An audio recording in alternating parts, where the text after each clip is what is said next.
Hi, and welcome to Lynes on Design. I'm Dr. Debbie Lynes. We have a great show for you today. We're talking to experts about being professional and why it's so important to hire an expert. You know, whether it's health and wellness or design, you want to get the best bang for your buck. And by hiring an expert, you can avoid a lot of problems. We thought it might be fun today on this segment to talk to John Iannazzo from Liberty. We're going to be talking about common problems that consumers always have when with their drapes and their shades and window blinds, and ways to fix those. You know, one of the questions that we get a lot is, can I install myself? Okay. And sure. I mean, it's not rocket science. It's not that hard to install blinds and shades.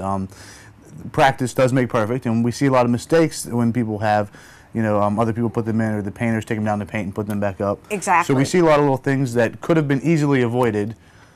Can you show us some examples of what that would actually look like? The biggest thing we see are the wrong kind of screws. Okay. Oh. So we see that a lot. Okay. Where they use the wrong kind of screw. In fact, I took one of these out yesterday of a wood blind. This is a decking screw. I don't know why they would use a decking screw. Okay. But you do not need all of that to install a blind, and it cracks the wood and eventually wiggles loose and messes everything up. Should look more like that. Okay. And what we use are, for most applications, self-tapping screws. What are they called? They're called self-tapping screws. Okay, So self-tapping. If you look at the end, there's a little drill bit there, so it actually drills its own hole as it's going in, so it doesn't split the wood. Okay. So that would be the first thing I would suggest, is use those kind of screws. And that makes a lot of sense to But me. yeah, otherwise you end up with that, and then eventually that wiggles loose. But look and at you the have all kinds of split problems. in it. That's pretty amazing. Yeah. You know, we get questions all the time whenever you're on. We get questions about safety and cords and power and all of that. One viewer actually wrote in talking to me about cords and safety, and if a cord snaps, is that a difficult fix? Is that a hard fix, or what do you do? It's a pretty easy fix, and the child safety feature is actually what causes that.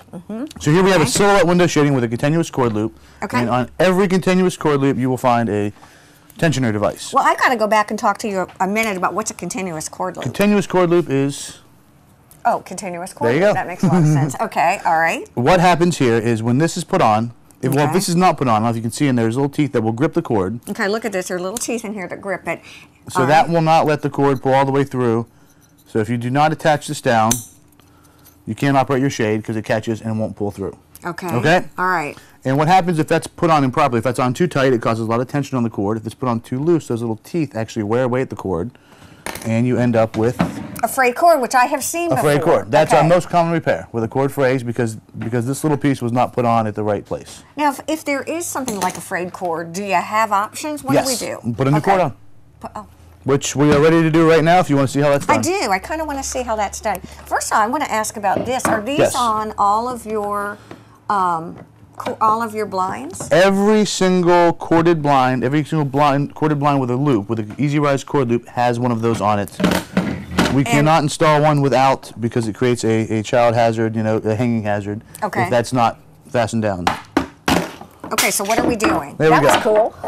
Well, we took the clutch off. Okay. You see, it's pretty simple. The cord just feeds through, and all we need to do is pull off the old cord. All right. And Here, we don't need that. I'll be your Vanna. How long should a cord last, theoretically? The cords have a 7-year warranty. Okay. Oh, they do? Yeah. Okay. Which is pretty long if you think about a cord. Why Hunter Douglas? They use a special kind of material? Or It's just a woven nylon cord, so it's pretty strong. They just make an excellent cord. I'll show you another cord on the Ultra Glide gear that's even stronger than these. What is this we're looking at? That's a silhouette. Okay, a silhouette. And a silhouette is a nice option for down here because... Well, it gives you the light and the privacy, but you can control the light and privacy. So when it's up, it's inside its own header, so you have the whole window open. When it's down, you have all the light and privacy you need. Which makes a lot of sense to me. Okay, so we put the new cord on. All we did was feed it through. Okay. New cord's on. It's done. All you do is line up all the little tabs. Okay. in here. Can I ask you a question as you're doing this? And that's Yes. really about buying a $100 product or again, you doing what you're doing right now versus running to a big box store or somewhere else to buy maybe a shade that's $20 less expensive. Advantages, disadvantages. I guess advantages are really what I'm looking at. Why? We know what we're doing. Okay. There you go. New cord. So if you have a broken cord, it takes, what was that, 45 seconds to put a new one on? Exactly. And it's done. Oh and my then, gosh, look at that. Yep. How have cords changed since you started in business? Well, one of the biggest changes we see are we've gone from a traditional corded blind, when you raise the blind, the cord gets longer, look, and you have all that hanging down, to the retractable cords. Okay. Where no matter where you pull the cord, it retracts up nice and short each time. You know, speaking of retractable cords, I think I told you this too. One of the people I was talking to had a problem with one of the pieces on the retractable cord. Is that a common problem, or what does that look like? People get concerned that this cord, this is the inner cord that retracts, will break because it's pretty thin. It's a woven nyla. They tell me almost a Kevlar type material. Wow. It is extremely strong. This cord is not going to break. Okay. Okay. What happens is when people pull the shade and then let that go and let this plastic piece hit the metal every day for a year, eventually that will This crack. is the little piece then that's going to be the problem area. It's that, exactly. So if you let that go up slowly each time, if you don't let it just smack into it, it's going to last forever. From a consumer point of view, are we pretty good about asking you and learning about how to best take care of our blinds? No. Not even close. We go over how to use the shade. It is the absolute truth. We go over, we show it in the showroom, explain how to operate it, why it's good for this application, why something's better for a different application, and then we go and install it, and we go over again how to use it, how to operate it. Are we intimidated by them? I don't know.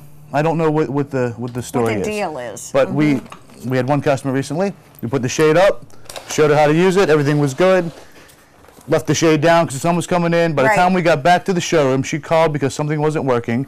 She pulled her cord one time and then called because it wouldn't go all the way up. Oh, but yeah, and you know what though? I do get that because as many times as I've done it, sometimes I will just be in a hurry and struggle with... And everybody's got stuff going on, so they're not, you know, there's 10 things going on at a time. We're installing the blinds, and then we show you how to use them, but then the plumbers and electricians there and the painters are there. So I do understand that there's a lot going on. You know, I was looking, I'm sorry, this is like a non-sequitur kind of thing, but I was looking at all of these goodies that you have all around. What am I looking at here in this box of treats? These are various fasteners for drywall. When we can't hit wood, when there's no header above the window, we have different applications for different types of plaster, for drywall, for something real lightweight, we can use the mollies as opposed to the toggles. So that way we can install things where there is no wood to install to. Ah. And using the right kind of fastener makes all the difference. Occasionally we'll see something put up with these little ones that come with, you know, you'll see these like if you buy a shelf, you know, at Walmart. Exactly. These never, ever use these. Do not use these. Those will come right out. Again, part of the point of us doing this is really to show you that asking an expert is critical.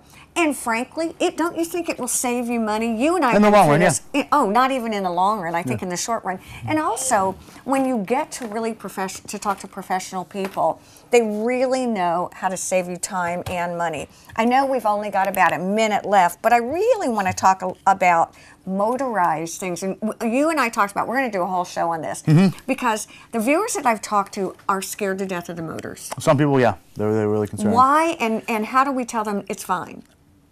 Come into the showroom and see if we have over a dozen displays in the showroom that we can show you exactly how they work, how they operate. We can take them apart and show you what's on the inside.